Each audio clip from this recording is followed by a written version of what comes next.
You were orphaned at age 9. Mm-hmm. You nursed your mother through breast cancer at age 8.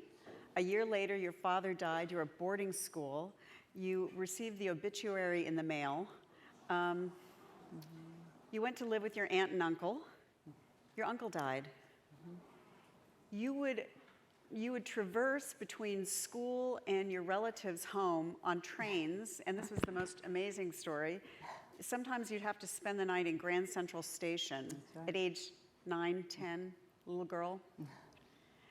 You subsequently, many years later, you lost your first husband to a car accident. You've lost a very beloved stepson.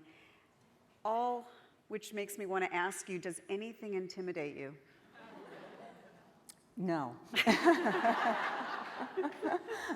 That's why I always used to say to my leadership, listen, you know, I grew up personally and politically independent in Maine. Yeah. So ultimately, nothing deterred me. Whether it was, you know, speaking to the President of the United States on, you know, a tough vote where I may not be able to support the President, and also to my leadership. And I also tell it, you know, I speak to young people about that all the time. I said, you can't be afraid to stand alone. And as a result of my own upbringing and the difficulties and the obstacles that I had to overcome, that I learned to stand on my own 2 feet early. I developed radar and antenna. And also, I was very much aware of the world around me. And I became a very active listener. And I learned from, you know, my mistakes, but I persevered. I was a survivor. And so I used it. Active listener in what sense when you were a child? How did because I always felt that part of my survival was being aware of my surroundings. And that was true when you mentioned being in Grand Central Station. That, you know, my trains would be, you know, not connected. And so as a result, in order to go to upstate New York, I had to spend the night in the train station. At age 9, 10. I mean, yeah, can you imagine that? I mean, and you were hustled once. I mean, you had bad threatening experience. Well, I was so excited about seeing a friend in the morning that was also going up to my school. And I was so excited about her that I left all my suitcases out by the train stop where you go through the gates, and got into a conversation, went back, and they were all gone. So then I had to contact the traveler's aid and the police, and in Grand Central, and they said, well, no, next time contact us when you're coming through. And I had already been through a number of times and had spent several nights in that station. But it was all a matter of survival. You know, I learned to take care of myself and just be totally, fully aware. And those attributes served me well in the political arena. Did you learn who to trust and who not to? I mean, you must have developed a really wary sensibility. I did. Yeah, I kept to myself. I didn't talk to, you know, strangers, occasionally. But I was very much aware that I had to be attentive. And so I just learned to survive and persevered. And always believed that the next day would get better. And obviously having to deal with the loss of my parents and then all the other subsequent significant losses in my life, I just realized there are certain events you can't control, but what you can control is how you respond and how you react to them. And so as a result, I used that as sort of my formula to get through those very tough moments. And knowing that I didn't want to make it worse. I had to make it better and to draw positives out of a negative, which is exactly what happened when my first husband died and I had the chance to run for the state legislature to fill his position. I was majoring in political science in college and worked in several political positions. So I loved politics since I was in junior high school. Which brings us to the next question. And the theme of this conference is breakthroughs in leadership, change. And you've just been through a massive, radical change. You've been a legislator since your 20s. Yes. And yet don't add up the years. But you made a very difficult decision to leave the Senate. And you talk about the problems in the Senate. it sounds maybe like it was an easy decision, but it's clear from your book it wasn't. You were tormented, you kept pushing back the deadline. Walk us through some of those moments in that decision. Yes, I was in the throes suddenly about the notion of not running again. And as I thought about it, it reminded me of other moments in my life where I was now fighting against the grain. What was the comfort zone and what wasn't? Yeah. And was it right or wrong? And how it all transpired, actually, was basically I had been traveling the country for almost 2 years to raise money for my re-election. And you know how people always said, oh, you know, the country is so divided. But that's not what I discovered. To the contrary, I found that whether people were on the right or the left or in the middle, they wanted their government to work. In fact, so many people said to me, I just wish they would make decisions. But they can't even manage to make any decision on any profound question, let alone a smaller one. And so that struck me, and it settled in my subconscious. And as I was approaching the deadline for submitting my signatures, one night I woke up, and all of a sudden I started to think about the future. And you know, hopefully I would have won re-election. I was in a good position organizationally, financially, did everything that I needed to do. But I started to think about the Senate, the dysfunction, the gridlock. The Senate had changed. The Senate ordinarily was viewed as a refuge and a respite from the passions of politics, that they could do things, we could do things sensibly and work through the differences and the polarization. But now it had even taken hold in the United States Senate. And as I began to contemplate all of the dynamics, internally and externally, I realized the polarization would not diminish on the short term. And so hence I was conflicted. Because I loved the Senate, and I didn't leave because I didn't. I loved it. I left because I did, and believe in its potential, most assuredly.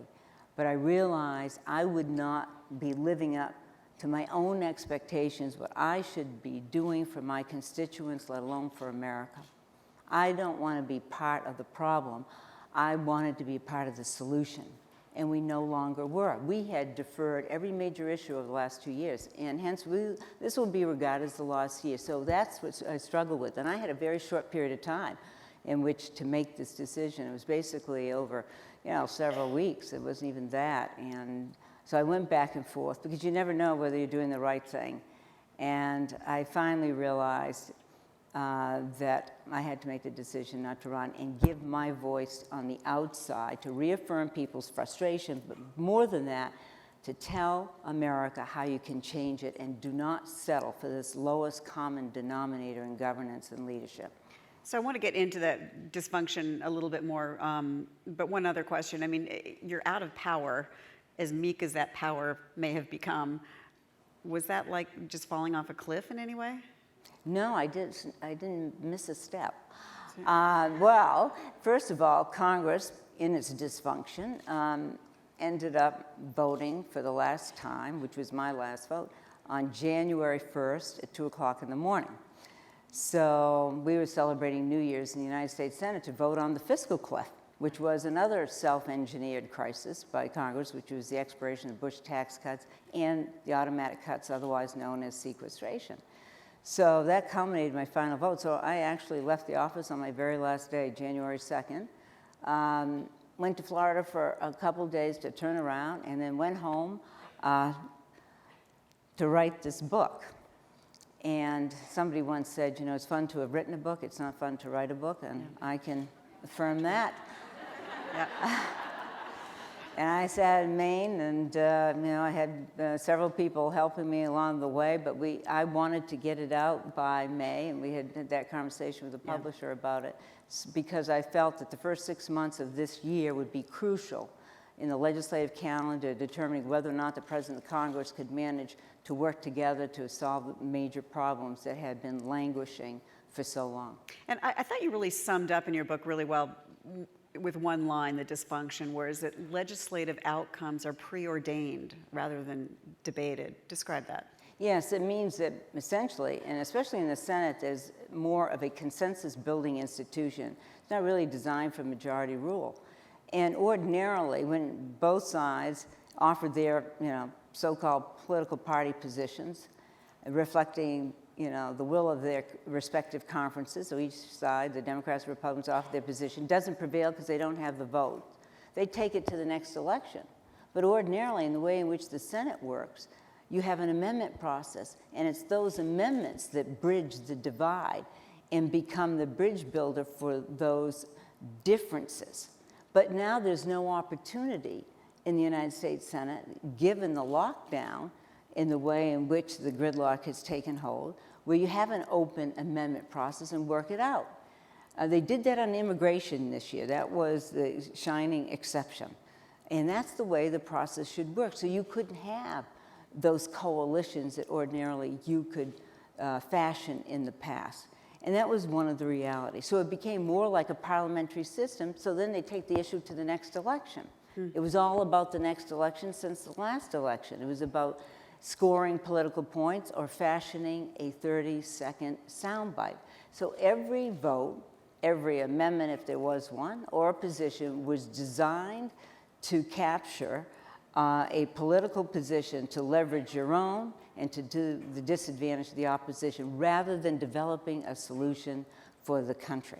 So I love one of your ideas in your book, one of your reform ideas is to not pay members of Congress, senators, if they don't pass a budget. And in fact, you think that the budget, not passing a budget, is really at the root of this debt ceiling issue. We were just talking about that in the green room, not the debt ceiling per se. Talk about that. Right, because we're in the 4th year in which the United States of America is operating without a budget.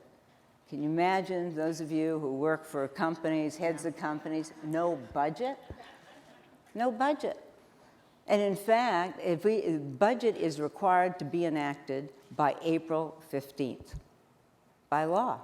That's a familiar date to all of us. Right. And so this year, with much fanfare in the House and Senate, they passed no budget, no pay. Well, to a point. They would not get paid if they passed their budget in the respective chamber. They said nothing about it becoming law.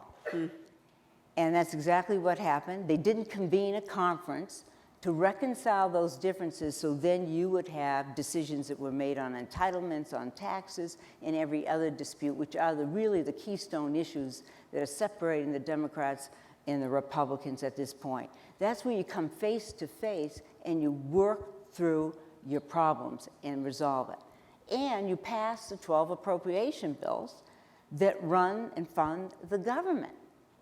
The Senate passed 0 this year of the 12. Last year, they passed 0. The House passed 4 out of the 12 this year. So therefore, when this shutdown occurred, not one agency of government could get up and running because their appropriation bill had not become law. We cannot settle for this. Yeah. They should have canceled their recesses, but they went home in August for 5 weeks, and I argued this in 2011 in August with a debt ceiling debacle at that time. We shouldn't be going home. We haven't done our jobs. We've got a budget. We've got appropriations. The beginning of the fiscal year, which you're all familiar with in your own companies and entities, is October 1st. And we're just letting everything languish. And that's what happened. So that's why we're at this point where 2 issues converge.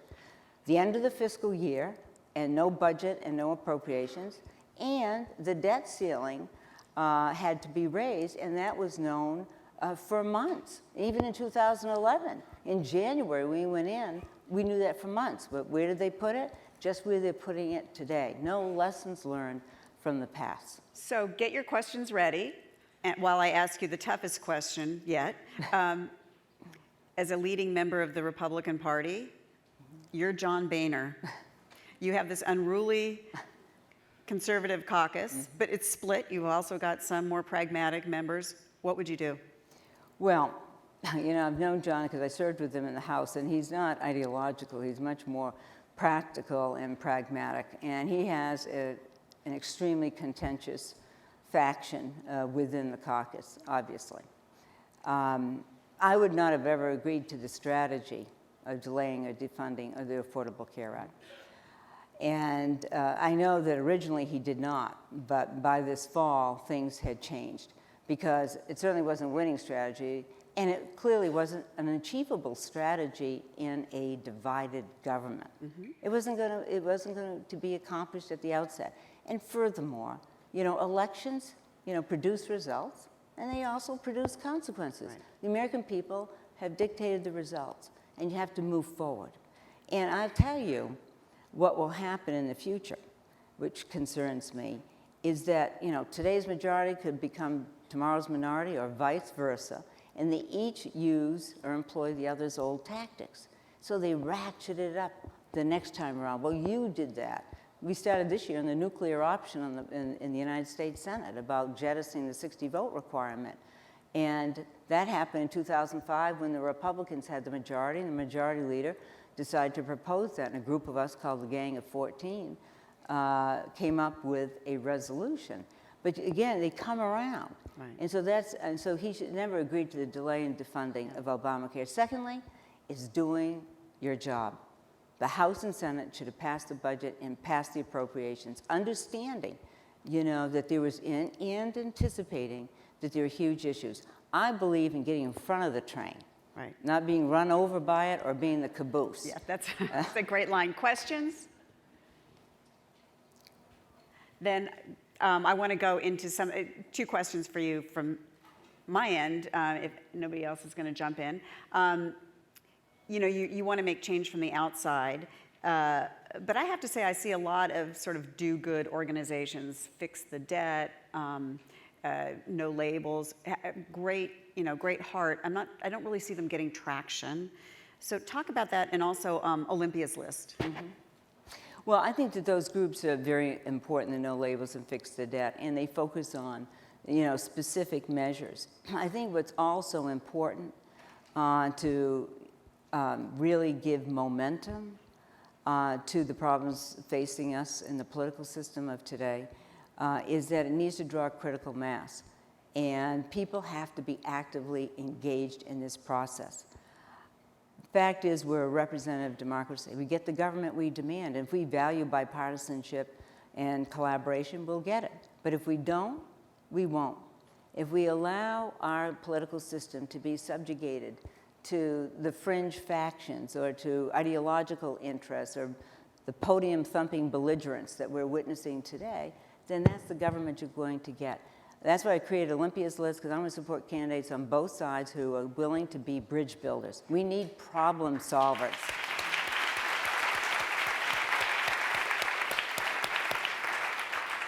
So with that, thank you very much. Thank you, It's, Nina. I hope you all support Olympia's list. Thank So you. fast. Thank you. Thank you all.